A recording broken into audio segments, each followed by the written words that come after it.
The Stories of Sodor Season 5 reactions will start in 3, 2, 1. Oh my god. Here it goes.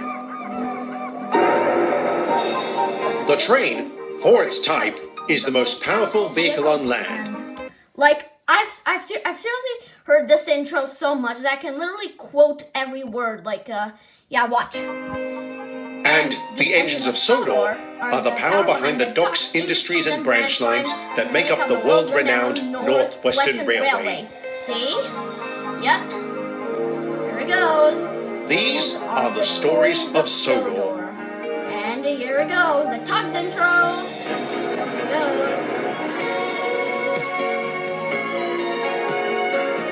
I'm so excited to see what this episode is going to be about. Like, I already know the title, and the title is Vandalism, and I think it'll be a pretty badass episode.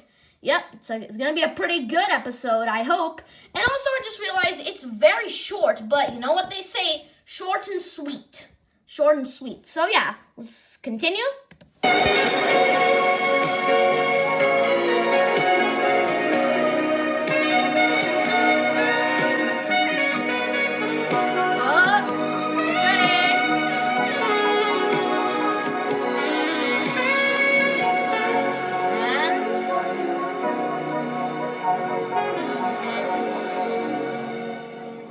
By 1965, the Little Western had been open for several months and was doing well. Aside from solid freight and passenger traffic, the line did a roaring trade in oil deliveries. From the storage site at Waterton, tankers were brought to Tidmouth before being transferred to the mainland. Unfortunately, this prosperity was marred by a rise in vandalism. Indeed, the entire island had experienced a spike in hooliganism thanks to a police strike, one that dragged on as negotiations with the council repeatedly failed. The entire force hadn't walked off the job, but it was operating at a severely reduced capacity.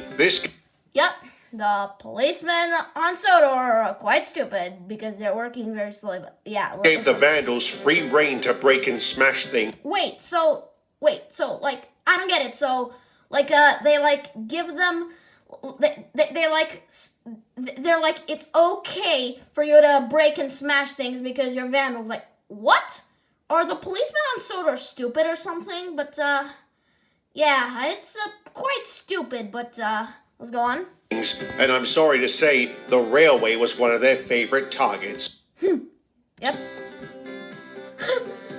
Also, is that a bomb, like, thing? A bomb painting on Toad? Like I don't know if you guys saw it in time, but it's around here. Is that what is that? Is that like some sort of oil thingy? Like, barrel? Like I don't know what it is, but let's go on. And you didn't wake up when it happened? Yes, I did, but I told them to keep going. What do you think? Right, that was a stupid question. Yes. How'd they get in here? And how'd they get up there? Sometimes I really admire their determination. Also, I just realized with Maestro, I think that's what his name was, yeah. There are 3 characters in the Stories of Sodor that use Arthur's face. One of them is Arthur, one of them is Adam, rest in peace, and one is Maestro. Yeah, Victor must love Arthur's face. But, yeah. I said sometimes. Did you call the police? We did, and a single copper showed up. He was here about 10... Again, it seems that the police in the Stories of Sodor are very stupid. But, yeah, stupid police officers. Minutes and left, saying, we'll do what we can with our limited resources. Bloody hoodlums. None of this would have happened if the council just gave the police what they want. That's a terrible idea, Toad. If you're too accommodating, you give them all the power. Based on what you've told us about occupied Europe, living in a police state sounds terrible. Come on, Wendell. We're a long way from that, are we? Regardless, I think we can all agree if the police don't come back soon, things will only get worse. Yes, they would. Oh my god.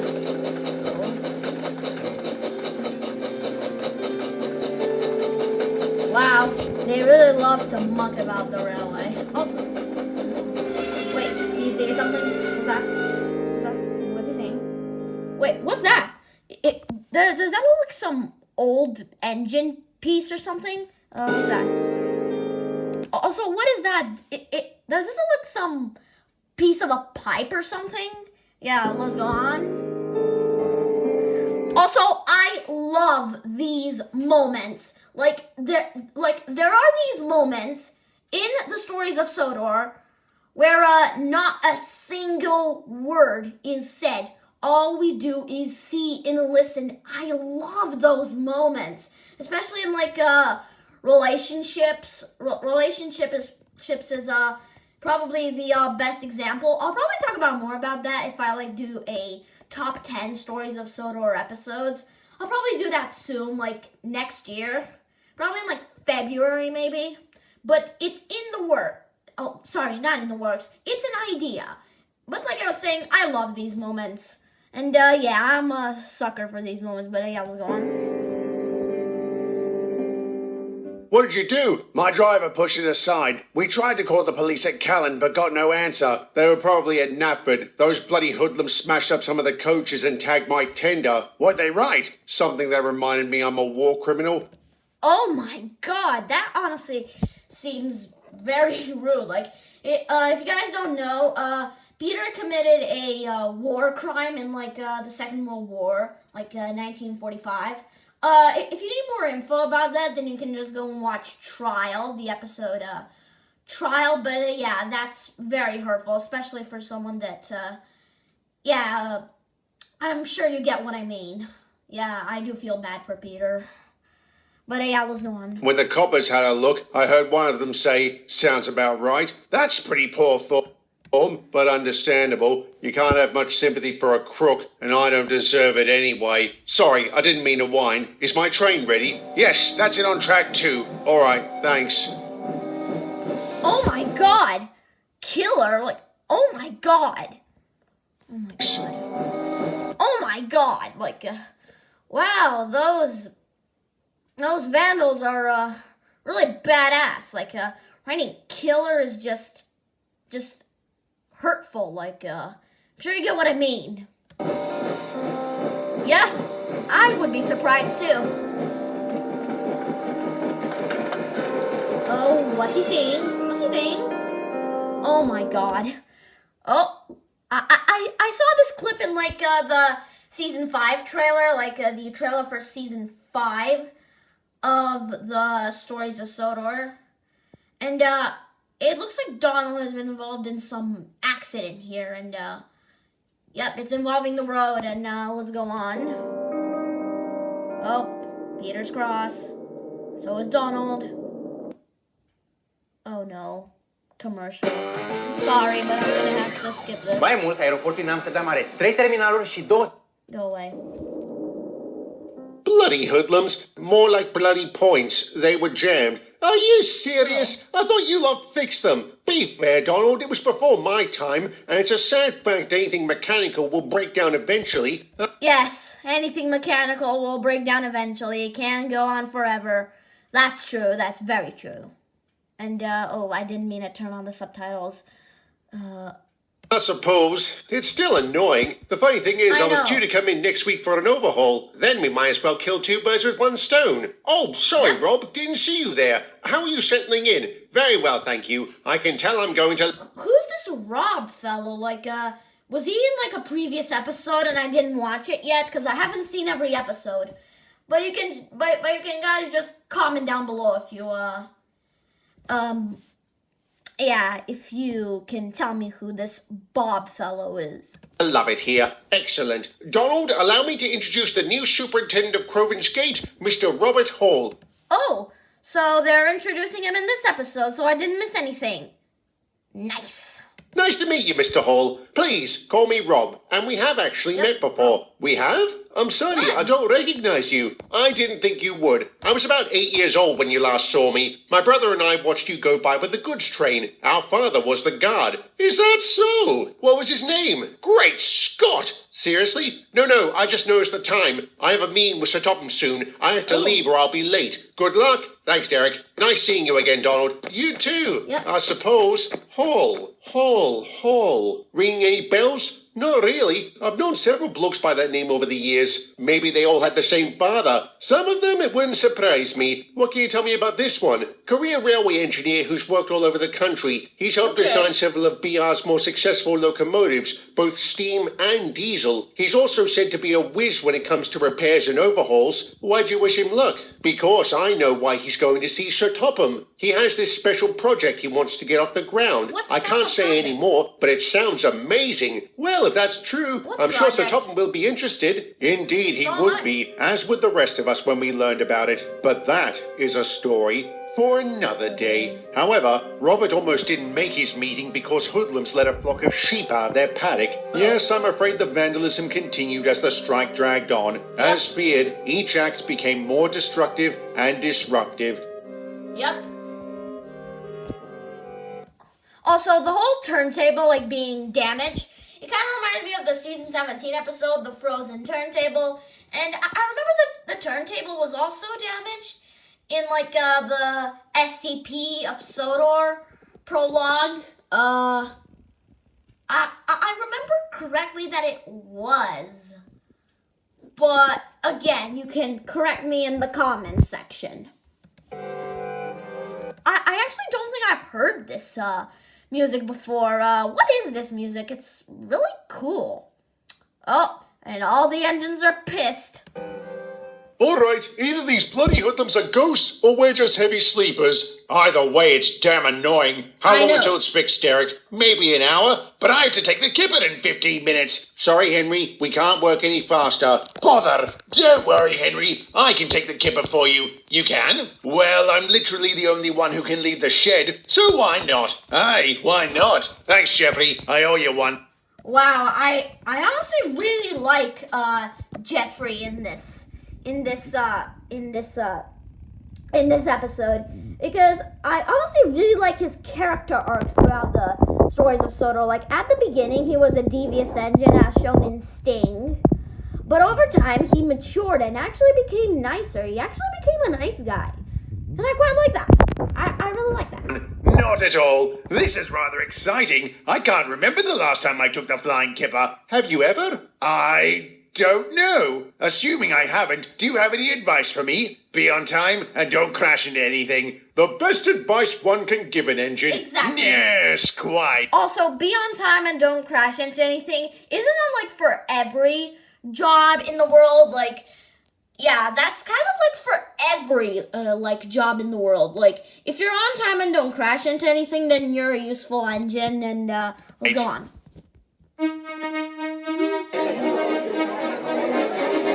Oh, it's the flying kipper thing.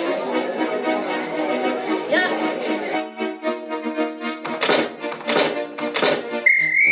The flying kipper. Oh, Once damn. everything's perfectly organized, I don't I'll start working on care. my thesis.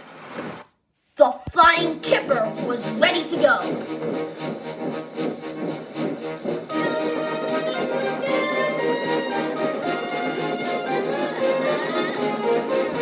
Also, isn't the flying kipper like taken during the night because it looks like daytime?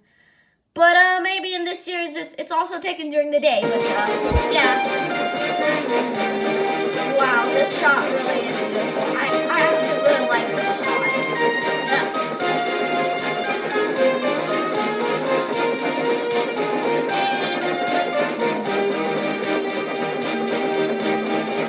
Again, another really nice shot.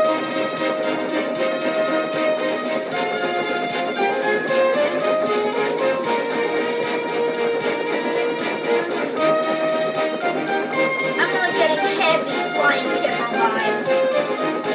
Yeah. Also, the flying kipper's my favorite episode. So, yeah. Flying kipper's my favorite Thomas episode. So, yeah. Oh, it's building up. Looks like there's gonna be an accident. Oh my god. It's that pipe thing again. Oh, stop. Come on. Oh my god. Jeffrey's crashed. Oh my god. Oh my god. That's a pretty big crash. Oh my god. Jeez. That's a pretty big crash.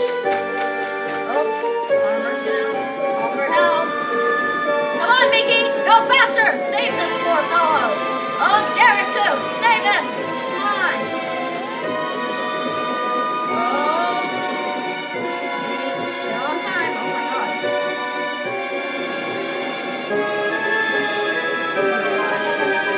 It's gonna be something bad.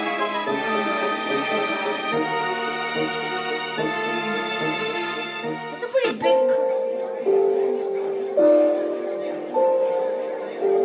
Oh my. Is Jeffrey okay?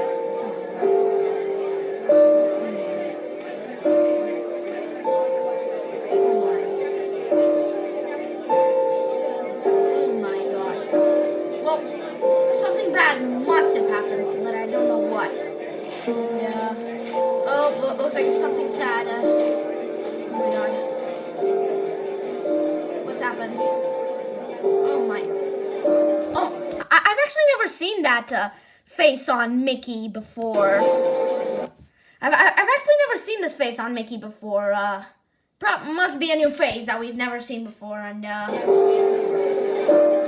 to be honest, I really like these scenes where it's just music, but now I kind of wish that there actually was narration, because we don't know what happened to Jeffrey. Like, I hope he's gonna be okay, but it doesn't look like he is. Maybe if there was narration, like what that workman and all the others actually said, maybe it would have actually told us more about it. But yeah, let's go on.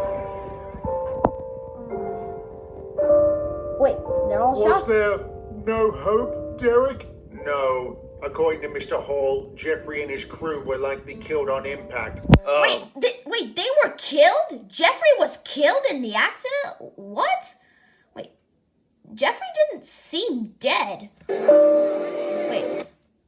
Wait, Jeffrey here didn't actually seem dead. Like, he was severely damaged, yes, but he didn't seem like he died or anything. Like, was this somehow his eyes closing? Like, was this like him saying his final words or something? I don't know. I really don't know. Now let's go back to where it was.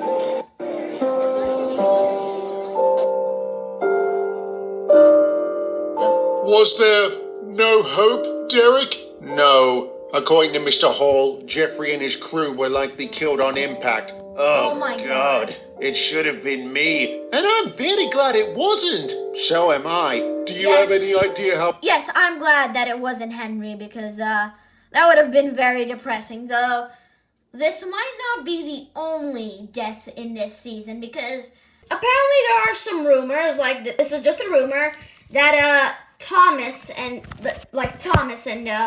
one of the Scottish twins might also be killed off in this season. Also, if those I think the latter will happen, because in the last scene of the trailer for season 5 of Stories of Sodor, we actually saw a scrap model of one of the Scottish twins, so that one will happen. But as for the one about Thomas being killed off, I personally do not want to believe that. I mean, who would have the balls to kill Thomas off their own series? And there are some things that there might be some clues, like in one of the shots from the trailer. It seemed that it was some kind of funeral, and it seemed like Annie, Clarabelle, and Kate are at the front, almost like it's something related to Thomas, but I still probably think that it's probably just a coincidence, and that he didn't die. But we're just gonna have to wait and see what happens during this 5th season. Let's go on. How it happened? Yes, we do. How Naturally, we were saddened and incensed by Jeffrey's death, and we weren't the only ones. The public... Yep. I'm a bit sad that Jeffrey died, because while yes, he might have been devious in the first season, he actually became a good guy in the later season. So yeah, it's pretty sad that he died. It's very sad, but let's... The public was fed up with the escalating situation and began pressuring the police and council to come to an agreement, which they did. With the force returned to full strength, they began cracking down hard on vandalism. Many of those bloody hoodlums were arrested, including the ones who attempted to derail William. However, they swore blind they... Wait, that was William? Wait, that was William who almost crashed into that pipe thingy? I thought it was gonna be Maestro. Why? It's because in the Sodor short, AI, William was called Maestro. So I'm personally confused. Like, is he Maestro or is he actually William? Like, I mean, am I mistaking something? Am I making some mistake here? But, yeah. Again, you can correct me in the comments. Maybe I made some mistake. Maybe Victor made a mistake. But, yeah, we're in the last seconds of the episode, so let's see. They had nothing to do with what happened to Jeffrey. Of course, nobody believed them, but as would be revealed, they were telling the truth. And I'm sorry to say, the real culprit was only just getting started. Well, that's a pretty sad ending for the first episode. So, yeah, I personally think Vandalism is a great start to the season. And this is only the first out of all the crazy and action-packed and full of action, with action stories in this season. Because from what I've seen in, like, the trailer in this episode, Season 5 is gonna be a grim year for the stories of Sodor, and I can't wait what the other episodes will have to offer. So yeah, again, I'm pretty sad that Jeffrey died. He was a good character, and I did like him, but I think that there will be other deaths and other stuff in this season that will be bigger than this. So I can't wait to see what else Victor has in this fifth season. So yeah, I hope you guys enjoyed. And I know that I'm kind of stealing Victor's end phrase for this, but thank you guys for watching and have a good one.